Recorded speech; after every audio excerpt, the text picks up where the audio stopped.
Hey, I'm Hebert. I know you know that. Former NHL goaltender. And I am the mask. Yes, and I'm Kent French. I guess I could say former NHL broadcaster. And I am the mic, and this is the podcast we like to call The Mask and the Mic. And Gibo, it's all about what did we do this past weekend? Yeah, there's a lot to share. We had a busy weekend between the two of us. Mine, as you can imagine, revolved around golfing, and Frenchie, entertainment. So tune in and make sure, hey, give us a follow. Give us a follow, give us a listen, and that entertainment he's talking about is the phenomenon known as Banana Ball. Yes, I paid a visit, and it was a night to remember. A complete recap coming at you on a podcast we like to call The Mask and the Mic. We hope you enjoy the show. And Gibo? Yeah, and good for us. Hello, everyone, and welcome to another edition of The Mask and the Mic. Kent and Guy back with you for another rousing edition of our podcast. Yes, rousing conversation about everything that you must know and need to know and really want to know. Yes, and yes. Everybody wants to know about the weekend, Gibo. That has really become the topic of conversation around here. So let's dive right into it. Without further ado, you, my friend, had a weekend for the ages when it comes to golf enthusiasts. Please divulge what happened over the weekend for you on the links. Yeah, it was a great time. So I'm sure every golfer in this area, in the greater Orange County area, knows about the Hoag Invitational. So the Hoag has the Champions Tour rolling into town, and it is a Sunday to a Sunday event now. Starts off with the Pacific Life Celebrity Athlete Classic, which I made my second appearance, played last year, again this year.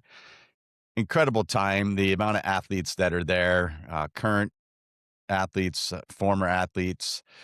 Really, I mean, it's like, who's who in the business of mostly football. Athletes First is a local sports agency, and they represent a lot of the top names in NFL. So there were, guys, Daniel Jones, Jerry Rice. I mean, Wait, Indiana Jones was there? Yeah, Indiana Jones. Indiana Jones was there. Yep. Oh, Odell wow. Beckham Jr. Everybody wants to know what he's going to do. Is he going to stay retired? Did he retire? Is he coming back? He Everybody played a was little asking flag him. football in the Fanatics flag football event. So yeah, okay. Wow, this is the who's who. Look at you. I mean, I could go down the list, but I don't want to miss anybody. But it was a fabulous turnout. All the guys just love and are passionate about playing the game of golf. And it's funny because some of these guys are so big. There's a local guy, Evan Moore, who played at Stanford and is a member at Shady Canyon, who I've gotten to know over the years. And he's a former tight end, and he is just a monster of a guy, and he could just crush the ball. So the theme is that all these guys can hit the ball extremely far. The bad news is that they kind of don't really know where it's going. Yeah. So that's where my game came in handy. I just kind of, I do the little butter cut down the fairway, keep it in play, and with a two-man team with best ball net and gross scores. I kept another goaltender, former Anaheim Duck, certainly Team USA Olympian, Vezina Trophy winner.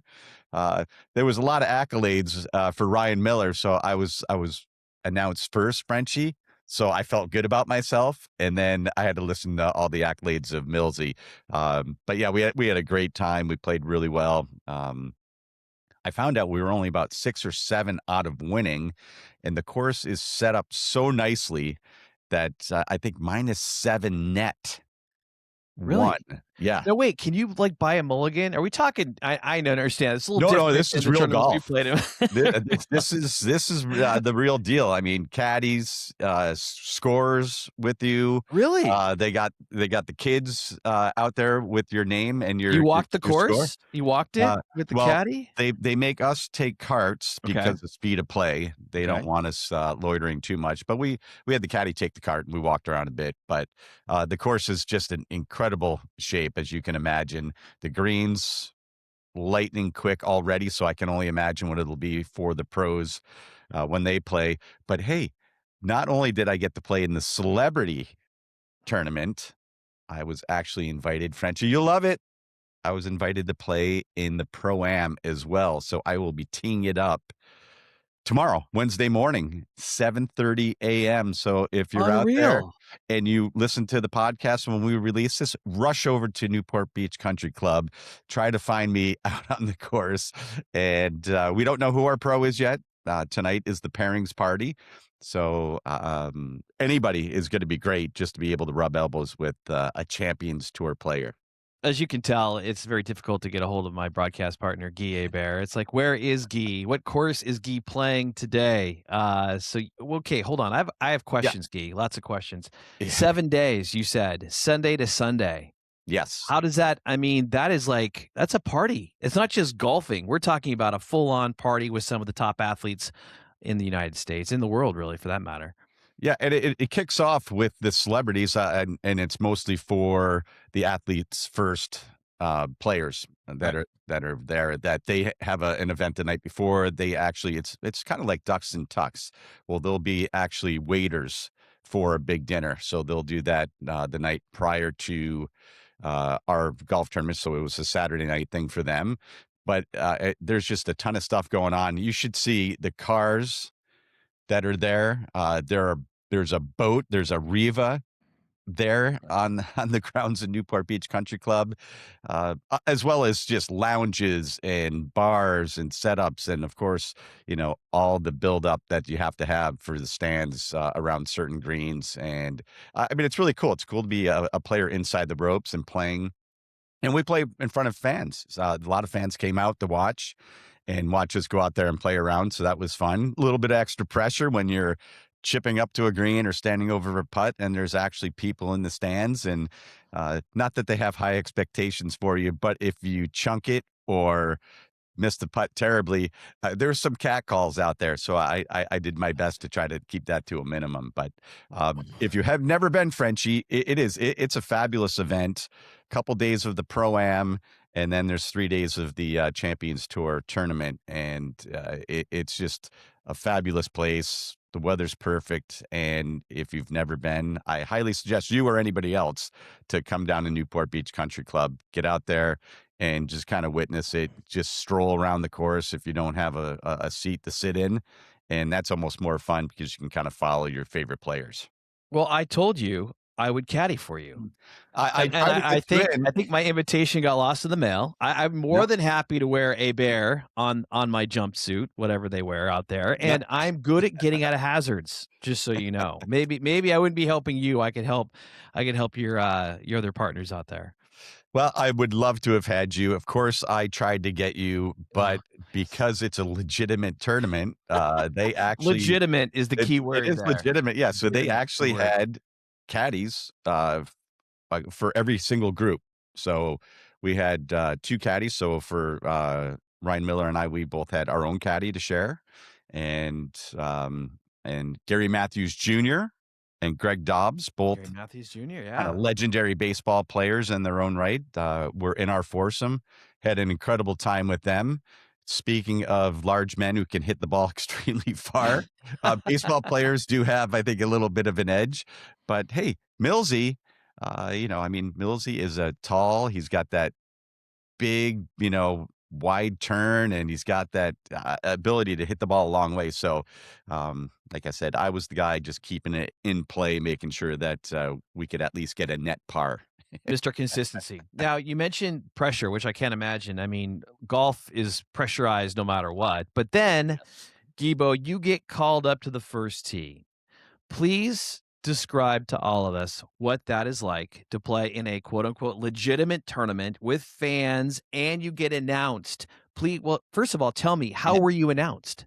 How was Guy Bear announced? They do a tremendous job, and it's great. So last year there were tee times, so everyone started on number one. This year, I think they were trying to retool it to keep it within like a 5-hour round if they could. So it was a shotgun start, but no matter where you started, when you got to the first tee, they got you. They introduced every single Really? player, had That's a little awesome. bio, and it was great because I kinda know some of these, the guys because, obviously being an Orange County, Newport Beach guy, Yeah. o over all these years. So, I was actually signing some autographs as they started to Look at announce me, you. That's and so I had to awesome. finish autographs and run up on the tee, and, but, they're very gracious, quick bio, and, ironically, the guy who was announcing was saying, "Hey, years ago, you used to write an article for, like, the whatever paper during the playoffs," and he goes, "That was me, I was the editor." And I'm like, "No way."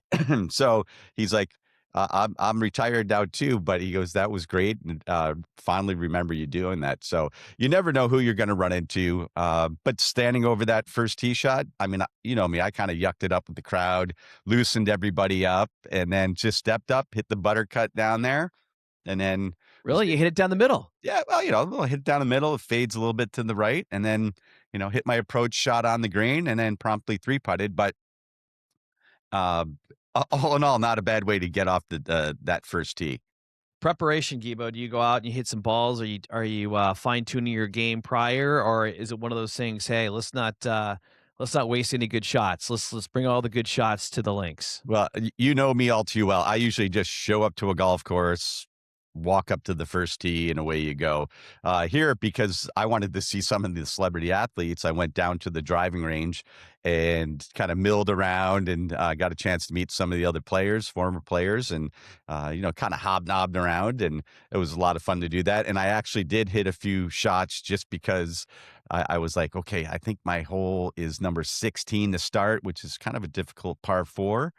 And then you go to the water hole, par 3 on 17, so I wanted to make sure I hit what I thought I was gonna hit off of that tee for the par 3. Didn't help because what did I do? 3 of us hit it in the water, and Ryan Miller hit it to, like, 10 feet, so, Nice. Millsy made a nice 3 for 2 for us on that hole, but, yeah, so, preparation for me in golf is just, really unwarranted. I think I'm just better just going out there cold. So I know that you obviously live in those circles of professional athletes. So you get to do some of this stuff on occasion, but when you're in that arena and you get to see a lot of these guys, was there one athlete you're like, oh yeah, I want to go shake his hand. I want to go talk to him. I mean, there were a ton of them, right? I mean, you're Yeah. you're kinda milling through, going to your golf cart, especially as you're getting ready to go out to start the day or having breakfast, and you're kinda looking around, and, for me, and it's terrible, I'm not a shy person, but No. I kept walking by Jerry Rice, and I'm like, "Okay, I gotta go up and say hello to him and introduce Yes. myself, and I gotta go whatever." And I walked by him probably about 5 or 6 times, and it was just like and he's such a superstar, right? So as Jerry's walking through, there's some other players and players' kids and whatever, and they're running up to get autographs from him, and so I was just like, "Oh, there's my moment. Nope, there's my moment." So I never got my moment. I just, it's that one thing. I gave him his space because I know he's a good golfer and I know he loves golf. So I was like, okay, I don't want to get into his mind, like, hey, I'm fanboying over Jerry Rice, but he was definitely one that I would have loved to have gone up to, and then even afterwards, after for the award ceremony, which I did not receive any awards. He was milling around, but so next year, that's I'm gonna circle it and say, like, I'm definitely going up to say hello to Jerry Rice. Well, Jerry Rice is a man of the people, as you know. I And he mean, is. as you are, but yes, Jerry Rice definitely is. I can just picture you doing what you just described because I have done the same. We have seen people do it the same. When we were on set back in the day, we people, like this hang out Yeah, about 5 feet away and just stand. And you're trying to get to everybody and talk to people. And I can just see you walking by, doing flybys. Oh, nope, nope, that doesn't work. Nope, nope. It's like just just passing by. That's fantastic. Oh my gosh, we've all been there. Well, what a fun time, man. I mean, I can't yeah, imagine what it's like out there. I mean, I've been able to walk some golf tournaments and just the environment's awesome. The hospitality tents obviously are second level. Those are always fun. The weather was fantastic out there. I mean, I don't think you could have asked for a better really environment to be part of. And how is Millsy, by the way? Because you are a terrific ambassador for for the game, for the Anaheim Ducks, but also for the Mask of the Mike. Now is Millsy going to be part of this program at any particular point? Oh, I definitely cornered him. That's you listen, 5 hours, 5.5 hours together in a golf cart. I was able Oh, to kind of work the system and say, "Hey, we would love to have you on the Mask and the I Mic." love And that. so he gave me he might not remember, but he gave me a verbal yes. Okay. So look Okay. forward We'll hold to it to having him. him. Yeah. But I will say that there were a lot of Ducks fans out in full force because Millsy and I Love that. ran into a bunch of fans, had a chance to interact. That was one of the best parts of the tournament is that the athletes, we're kind of thinking about playing golf, but as you're walking through or down the fairway and people are on the sides or by the greens, there's a lot of great interaction between all the athletes that were there and being able to just, talk to fans, sign autographs for fans. And Millsy actually had quite a few Buffalo Sabre fans. And he was actually concerned because the Ducks were playing the Sabres at That's right. 5 PM puck drop, and we were finishing up, somewhere around 5 o'clock. And he was like, "Okay, I gotta go. I gotta go see that game. I got a lot of people in Buffalo that are still with the organization. I want to go and say hello to." So I won't burn all the Millsy stuff. So when we have him on, he's got something to talk about. But it was great. I mean, we got a lot of great support from the fans, as did all the athletes did. Yeah, Millsy's former Buffalo Sabres making a run this year, looking to end a playoff drought as well. So good stuff, exciting stuff. And Yeah. before we move on, which I could talk about the links in golf all day. You got this for those of us watching on YouTube. What lid are you wearing right now? People are going to want to Yeah. know what is the W that you have on. Yeah, well, you get some free stuff when you play in these tournaments. And so, at one of the actually, it was the par 3, number 17, there's a company called Wilbo, and actually, I got a couple hats. Here's the other one. It's William Bowen hats, and so, let's see. Okay. So I'm rocking kinda the younger version with the flatter brim. Yeah. Everybody says I can't really rock it. I don't think You're it looks pulling it. You're bad right pulling it now. off, especially with headphones on. It looks Yeah, great. and so the other one is a little more traditional, but, great young guys representing the company and, passing out freebies to all of us, so I thought, no better chance than to Rep it. pop it on for this, and you never know. Hey, You know. and good for them. And you know what? And hopefully maybe good for us Yeah, one of these days. Well, the next podcast certainly be a recap of your round tomorrow. So I look yeah, forward to that as well. That's yeah. exciting stuff. Yeah, if I can make a couple more putts, the greens were tough. I'm telling you, like I was on in regulation a lot, and all of us had a difficult time putting. So hopefully, with a pro in the group, maybe he can give us, some kind of idea of speed, break, any kind of help is warranted, and Well, certainly needed by us. those courses are pro tournament ready, as you know, Yeah, as you experience. Not only the yeah, greens, Gibo, but the rough. And yeah, I have a quick one, and I think it's the Honda played in Florida. On one of our road trips back in the day, we got to get on the course the week. Was it right? I think it was right the week. No, it could have been before. It might have been right after the yeah. tournament. It was still like tournament ready. The grandstands were still up. I kid you not. I lost over 20 golf balls.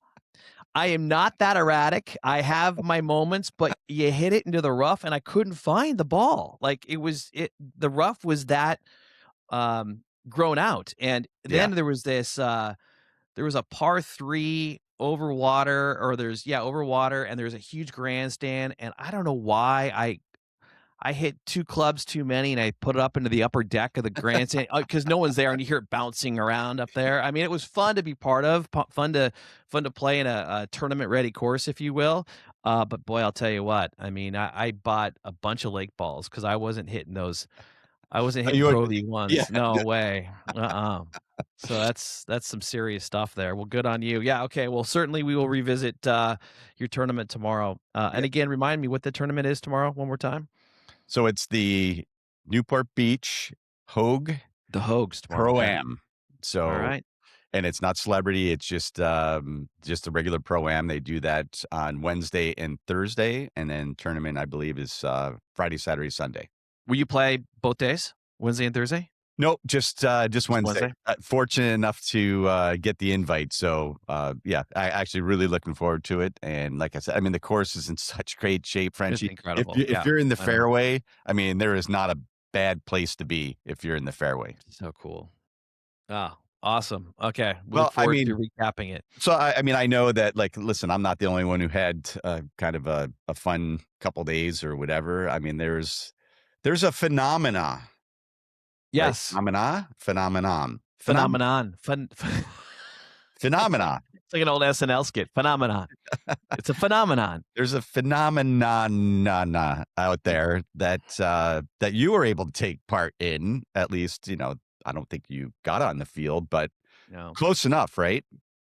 So Yeah, tell me yeah, about your yeah. weekend because I saw some of your posts and it I looks insane. I was part of the phenomenon, if I'm saying that right, known Phenomenon. as Banana Ball, the Savannah Bananas. Yes, in town at Petco Park. I didn't realize it was for 2 days, Saturday and Sunday. And part of this, Gibo, like, so Michelle, she wanted to go, and I was all in and take Everly with us, of course. And so you have to get into a lottery to get these tickets. Like, it's so tough to get I these did things. not know that. Yes, I didn't either. So you get in, and so she's like, "You gotta be part of the lottery for Angel Stadium, I'll do Petco."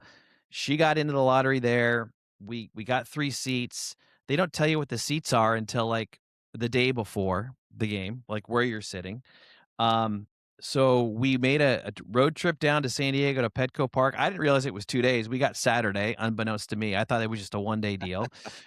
We get down there and it is nuts. I mean, it's everybody's in yellow and wearing bananas on their heads and dressed in bananas, and it's a thing. There's like 45,000 people packed Petco Park for this event.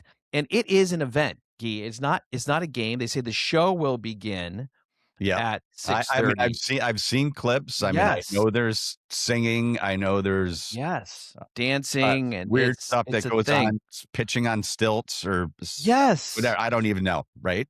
So we get there and, pro tip, bring your own food, bring your own water, because while the tickets are competitively priced for families, everything else still is ballpark prices, so you gotta keep it down. So we packed PB&Js. We went in, brought our water.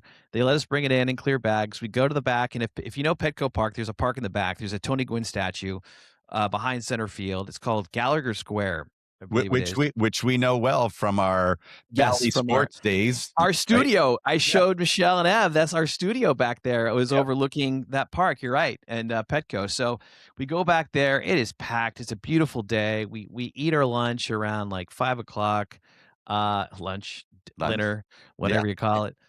People are just in a great mood, the music's blaring, there's stuff going on in the field, the players are in the stands along with they played what was it? The Loco Beach Coconuts were the team they played, okay. over the weekend. They were in there and they're doing games, throwing bananas from the stands, and fans are trying to catch them in their pants on the field. I mean, Are you I saying don't know. real bananas or like fake ones, you know? Like, Real bananas. all I mean, right, yes, and we're here's watching the the big screen and all this stuff happening, and so we get into our seats and about yeah, well, 6:30 is supposed to start, and then they had just build up to the game with just skits on the field, and they had, what was her name? I knew I was gonna forget about this. Princess Potassia for potassium. She goes up there. She's singing. We had the Mananas. The Mananas the man. are a dad bod dancing troupe, and they take dad bods to another whole level. They're wearing jerseys that don't fit. If you can only imagine, I will not get into it, but they were dancing, entertaining the crowd. Everybody's into it. And then the cool part about this whole thing, then they start educating people on what banana ball is, right? So there are 11 rules. You can't get out of the batter's box. There's no mound visits. You got to sprint to first base on a walk. Whoever wins the most runs in an inning, they win the inning. And there is a 2 hour minimum or a maximum, 2 hour maximum. So instead of saying play ball, Jesse, the owner, who's in the yellow tuxedo with the hat, he comes out and says, "Start the clock." So literally at 7 Oh, o'clock, it's all a right. countdown. I could get on board with that. It's a countdown for 2 hours. And in that 2-hour window that they have, it is music doesn't stop, nonstop music, and they have the walk-up songs and everything, but Gibo, I kid you not, like, every 20 seconds was a new song, and you don't know what's going on, and there's so much stimulation going on around you that there is a game happening, they get extra points for trick plays, the players are catching stuff between their legs, and, it's very much it's got a little globetrotter feel to it, talented Yep. players out there, um, more defensively than offensively. A lot of foul balls. By the way, if a fan catches a foul ball of the opposing team, it's an out. Oh, So that was happening. yeah. And Michelle said to me, "I think they're kidding foul balls on purpose, so the fans are getting engaged," and it seemed like it at times. I mean, they had called parent MVP, like skits were happening between innings. They're asking parents or little kid question. He must have been like 4 years old, and whoever he said like said who is the best cook? Is it mom or dad? And the little boy says, "Dad." And so they handed the kid a pie and he put it in his mom's face. He said, "Who gives the best hugs?" "Dad." So the mom got 3 pies in the face. There was a bunch of guys out there looked like they're holding exercise balls running into each other. They did a thing with, like, it was so the San Diego Zoo obviously is close by, so they call it the elephant run, and they had these kids who must have been 5 years old dressed in elephant outfits come out from center field and run all the way all the way to home plate, and they're tumbling in these outfits. I mean, it's just nonstop. I mean, coming from the entertainment world in sports and watching what stage managers do, and they were a fine-tuned machine, man. It was impressive. And then, yes, like you said, they had the music, they had the players dancing, the walk-up songs, um, you name it. Oh, then they shut the lights off, and you know that song "Yellow" by, Coldplay? Yes, They, I uh, they do. s they started playing that song, and everybody turned their cell phone light on. "Look at the stars." I won't sing it to you. Yeah. But yeah, yeah. I mean, so it was yeah, Ev enjoyed it, and she said she wished there was more dancing, but it was family fun from beginning to end, and then there was an after party back at that Gallagher Square, and all the fans were going out there for a meet and greet. I mean, the players were signing autographs like 2 o'clock. We didn't get there till 5, so I didn't get to see them. Um, some talented guys, man. They are definitely showmen and showgirls, by the way. I had to write down Kelsey Whitmore. She was the number one overall pick for the Women's Professional Baseball League. She got out there through to another WPBL Easy for girl you to named say. yeah, WPP. Danae Benitez was the batter. She was playing for the Coconuts. So I mean, it was like everything was represented. It was awesome, giving them props and pumping the new baseball league. And um, yeah, it was cool. It was a cool experience, man. But like I said, I don't have any banana gear on us, and I mean, a little disappointed that, apparently Everly didn't get any swag on the way out the door. well, let me tell you something. We got out of there for $54. We didn't spend we that was parking. We didn't spend any well, obviously not tickets not included in that, Yeah. obviously, but no, we stayed away from beverages and water and food, and we tried to keep it as, financially friendly as possible. So it was No. kid friendly and financially friendly. Frenchie financial friendly. That's, Yeah. yeah, that works.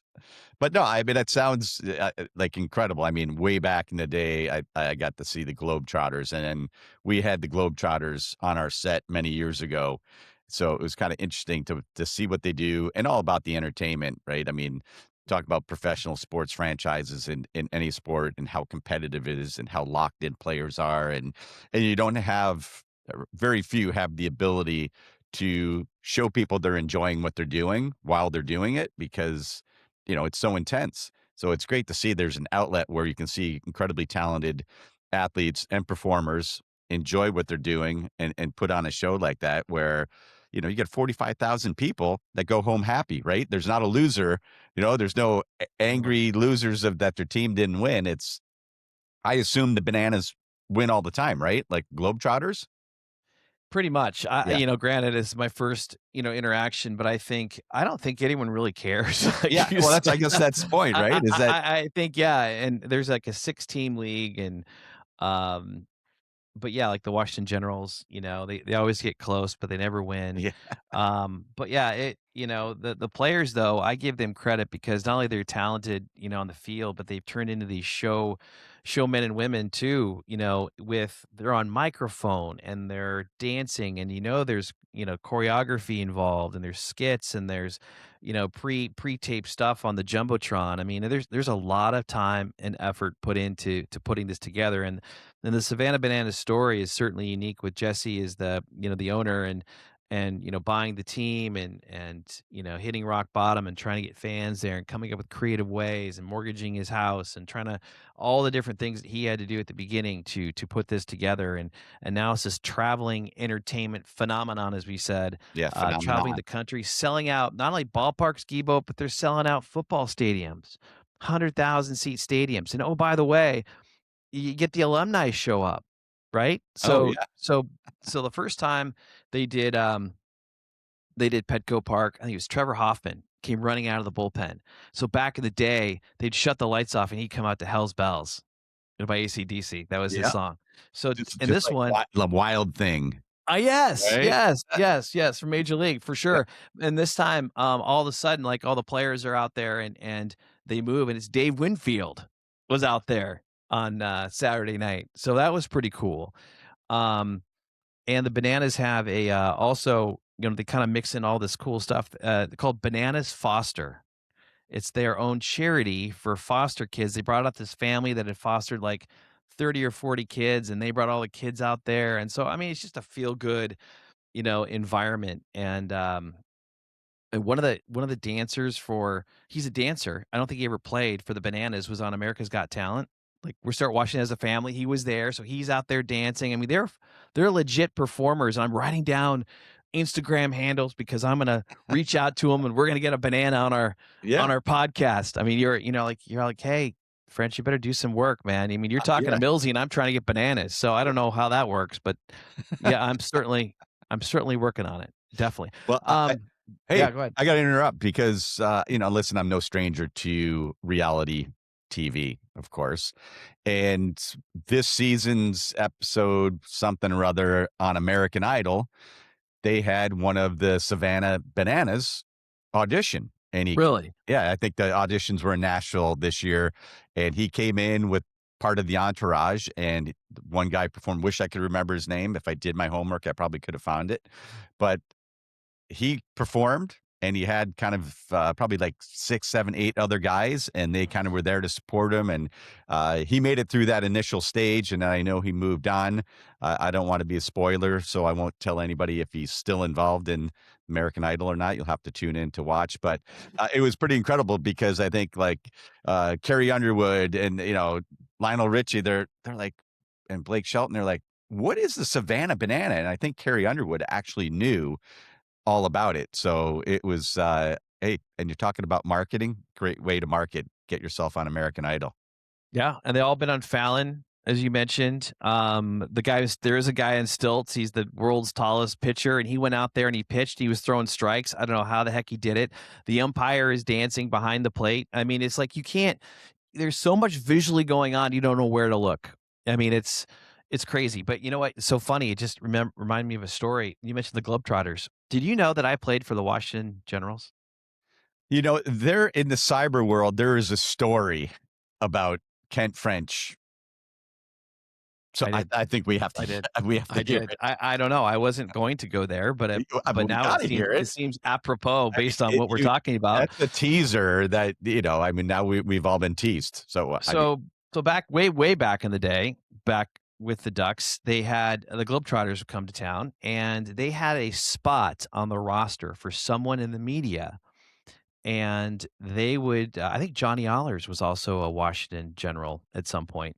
So you uh, go there. I had to go buy we basketball need shoes. film. We need film for Yeah, this. I Yeah, know. I don't even know if we had film back then. video, We might whatever. have 8 pictures. I don't 8 know. track, Exactly, right? I mean, it was that VCRs. that long ago. So I go buy some basketball shoes at a five and dime. I show up and I'm in the Washington Generals locker room. I mean, the guys were as nice as can be. I'm suiting up with my my jersey, my shorts, the whole bit, and, then I go out there and they said, "Okay, you're gonna sit on the bench, and the globetrotter is gonna call you out when you're ready."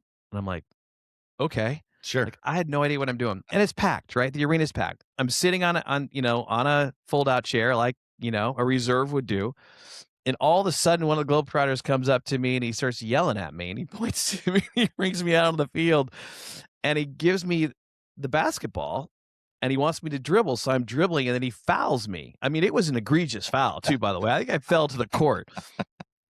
Next thing I know, I'm on the foul line trying to shoot free throws, and I everything went You're to the feeling right. the pressure, right? You're Everything feeling it. went to the right. It's like, Like, it was not good.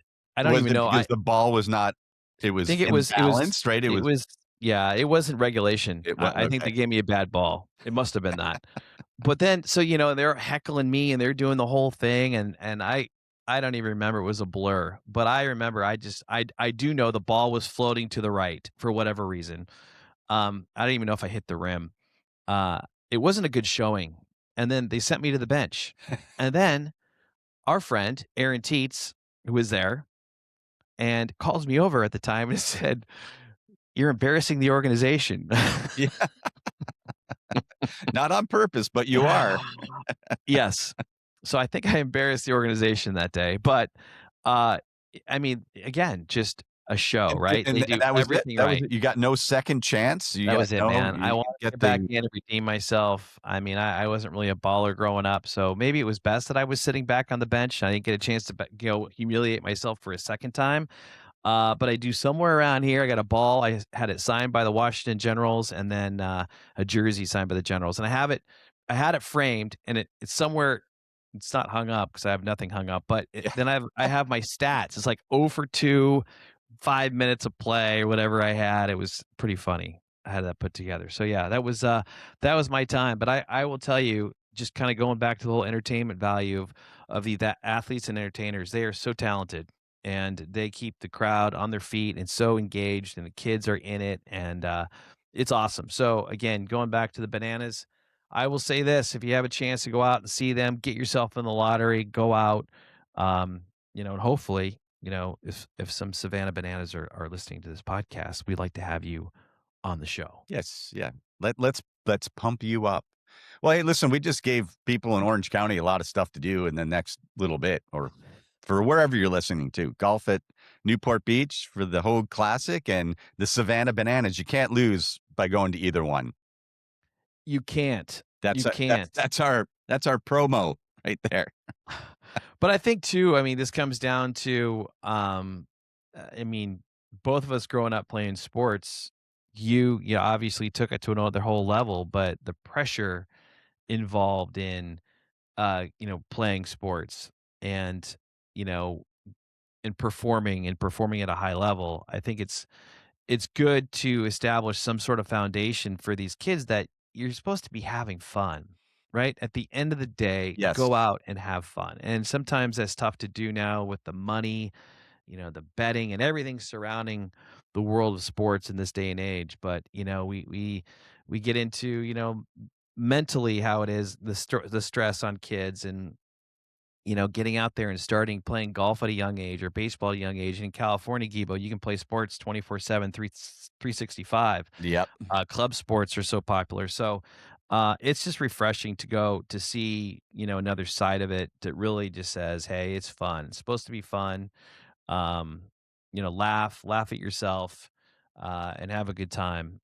So yeah, it's cool to bring that other side of the equation and start, you know, give something for kids to kind of understand at a young age. Yes, I want to go out. I do want to have fun. I do want to laugh, and really, that's what it's all about.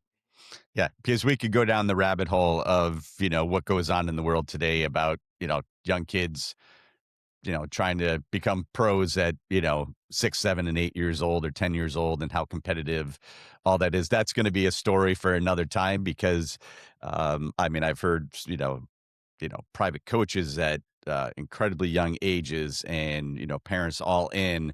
So we're going to leave that there, and we'll talk about that at another time, because just the sheer joy of what I just heard from you and your family having that experience with the Savannah Bananas. I feel like when you leave a sporting event, we should all feel a little bit, you know, excited that we were able to spend some time, especially with friends or family, enjoying the moment, watching something live.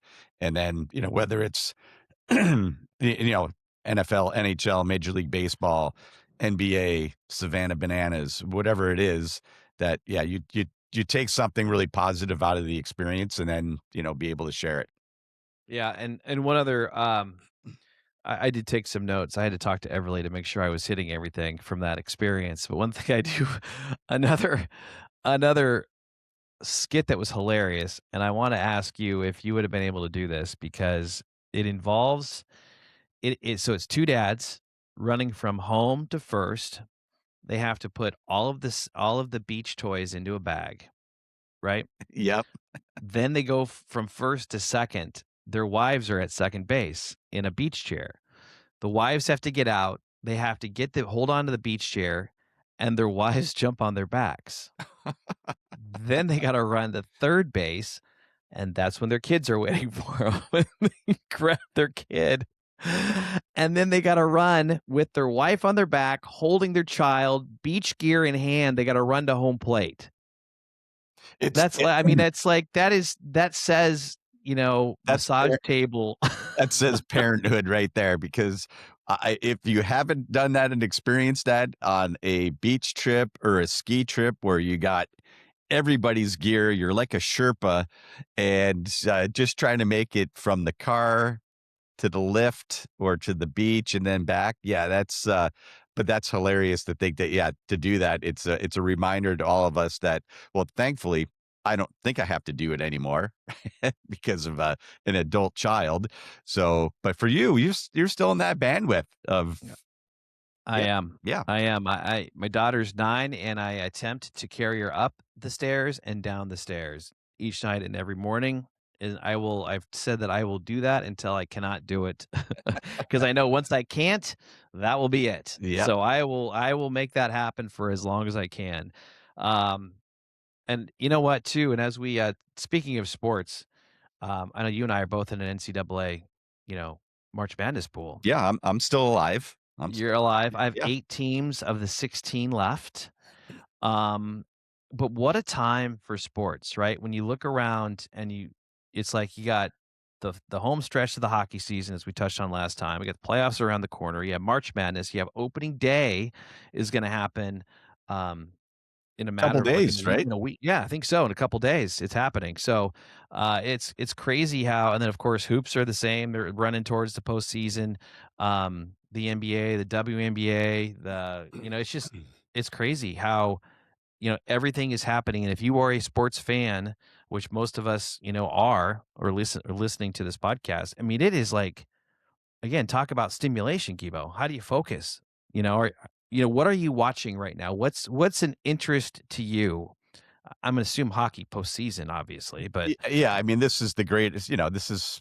I mean, it is sensory overload for sure. Like the TV or the internet never goes off because you're trying to keep up with everything, right? I mean, March Madness is just, that it's madness, right? I mean, games just seemingly keep going and going and going, and teams are eliminated, and all of a sudden, it whittles down to two, or at least the final four pretty quickly. So, you got that component. Obviously, the last, 12 or so games in the NHL season, a lot of teams are now really jockeying for position, playoff position, home ice advantage. Where are they going to fit in? Are they battling for those wild card spots? In both conferences, there are a lot of teams still alive. I mean, there's teams that if they go on a run in the last 10 or 12 games, all of a sudden they might be outside the wild card and end up being in the top three in their division and then get that automatic qualifier. So, the hockey's great.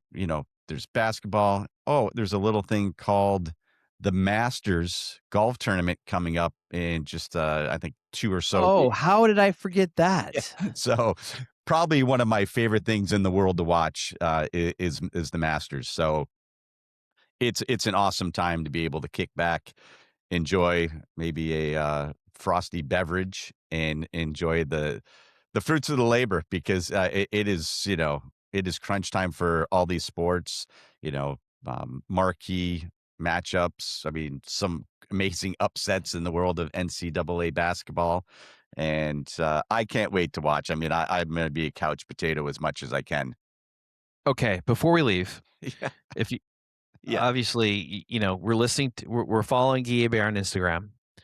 A lot of posts about Hamilton College. Oh, yeah, yeah, I was hoping Can I mean, I was look at bringing it up look at if you could Chemo, look at yeah, him, look at yeah, him, just the I know, I should like, have my lights up. Hamilton hat I on. know, I know, like, Well, what's I'm going hope on here?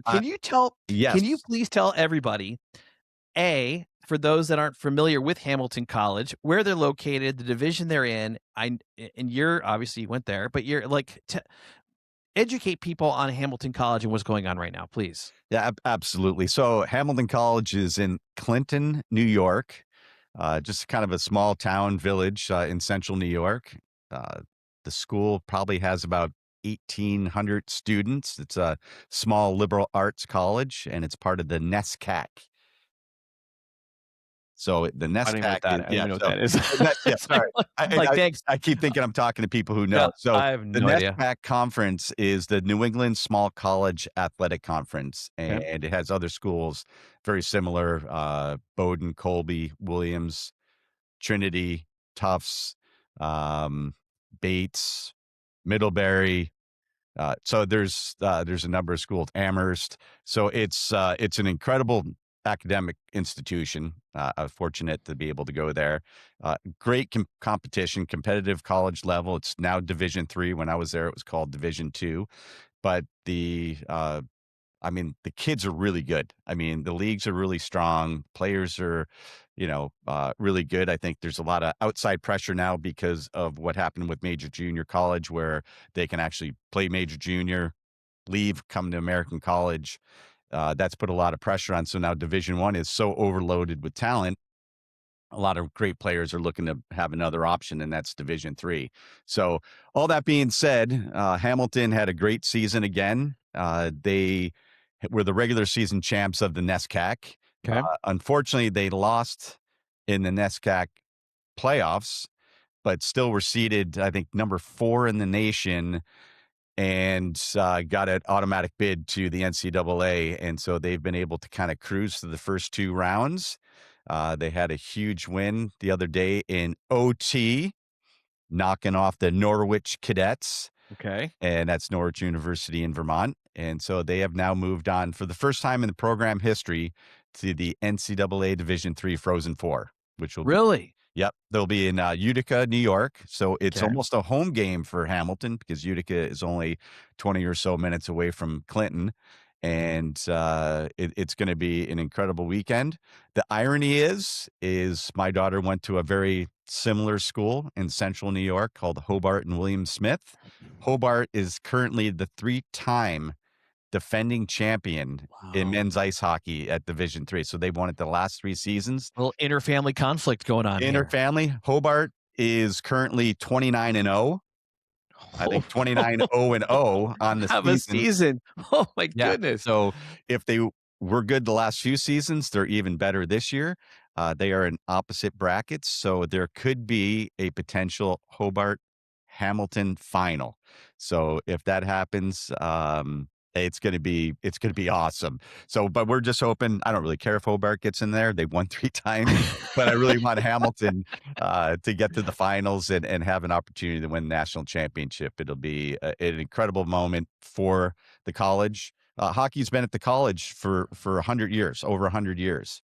We had a 100-year celebration for hockey in the Clinton area and at Hamilton a few years ago. So it's overdue. And I will say that when I went to Hamilton, unbeknownst to me, we weren't allowed because of academic reasons to play in the national. So if we were good enough, we couldn't even advance to the national tournament, Hmm. which I think the coach left that out when he recruited me. But but nonetheless, I'm so excited. There's a lot of hockey alumni, a lot of texting going back and forth. Everybody's super excited. I know I've already looked. My wife, who went to Hamilton as well, a classmate of mine, we've actually looked at flights immediately to see if we could get back there. So the semifinal games are on Friday, so we'll know who will advance to the finals on Sunday. So we're looking to see if we can get back there. Obviously, in the world of travel right now, it's not the easiest, and to get from Southern Cal to Central New York requires a connection or two. So stay tuned. I hope I have good news to share next week in the I next love it. in the You next took the pod. words right out of my mouth. I was going to ask if you're going to try to get When I back there. Yeah, when I have hopefully a Yeah, national let's go. championship hat on. Yeah. By the way, if I were to go to a game at Hamilton College, a home game, and I looked up into the rafters, would I see something familiar? Yes, you would. So, yeah, an incredible memory, and certain something I will cherish forever. I was the first ever jersey retired in the college's history for men's hockey. So my number was number 30 back then in college, and so that is up in the rafters. They've actually retired another jersey since then. Mike Marta, Sparky Marta. Still, he was in there a couple of years before me, so I'm going to say probably like 80 to 84 was his 4 years at Hamilton. Still holds all the records for scoring. Really? Yeah, so he's set the bar extremely high for everybody else. So those are the two jerseys right now in the rafters. And if you go to the Sage Arena, you can check it out. There's some great stuff there. Love it. Well, what a way to bring this podcast to an end. Congrats on the honor. Congrats on your on Hamilton making as far as they have thus far. Keep our Thus fingers far, that's crossed. right. Yeah. Yes. My goodness, that's good stuff right now. See, I mean, it just gets better and better when it comes to sports. So much going Yep. on. Tough to keep track of it all. But you know what? We will right here on the Mask of the Mic, because that's what we do. Gibo, good stuff as well. Golf, banana ball, Hamilton College. I think we hit it all. Go Continentals. Well, don't forget, if you want to watch us, our smiling faces, you can see us on the YouTube channel at The Mask the Mic. Of course, we're on Spotify and Apple Podcast as well. And our Instagram handle is at The Mask and The Mic. So thanks so much for tuning in on this episode of As You Can Tell. We have a lot to talk about next time. But it's been a lot of fun, Gibo, and look forward to seeing you and talking to you next week. Frenchie, it is always a pleasure. And we never know what lane we're going to go down, but it's always very interesting. And hey, stay tuned. You never know who our next guest might be. You never know. I can guarantee you this. It'll be in the fast lane for sure. We'll see you next time.